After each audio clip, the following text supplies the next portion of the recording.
వేరుశనగ పప్పులు, టమాటా చట్నీ చేస్తున్నాను. 2 టీ స్పూన్లు ఆయిల్ వేసాను. 10-15 మిర్చి వేసాను. 1 స్పూన్ మినపప్పు, 1/2 టీ స్పూన్ జీలకర్ర, కొంచెం మెంతులు, 7-8 మిరియాలు. ఇంత కప్పుకి వేరుశనగ పప్పులు తీసుకున్నాను. గ్రౌండ్నట్ దాంట్లోకి 1 ఇంచ్ అంత అల్లము. ఇవి కొంచెము బ్రౌన్ గా వేయించుకోవాలి. పప్పులు వేగిపోయినాక ఇవి పక్కన తీసి పెట్టుకున్నాము.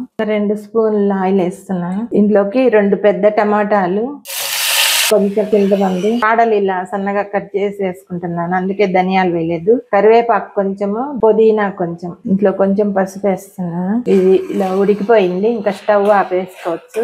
ఇవి చల్లారిపోయాయి. ఇప్పుడు మిక్సీ చేసుకున్నాం.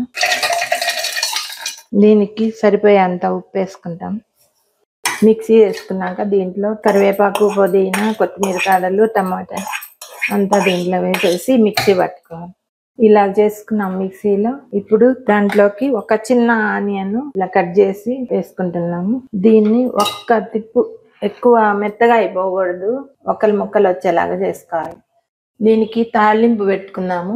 ఆయిల్ తీసుకుంటున్నాను. 1 ఎండుమిర్చి, కొంచెం శనగపప్పు, కొంచెం మినపప్పు, కొంచెం జీలకర్ర, కొంచెం ఆవాలు, కొంచెం ఇంగ వేస్తాం, కొంచెం కరివేపాకు ఉన్నది. ఇది రోట్లో దంచుకోవచ్చు, రోటి పచ్చడి లాగా. నేను మిక్సీలో వేసాను. ఇలా ఆనియన్స్ ముక్కలుగా ఉంటేనే బాగుంటుంది.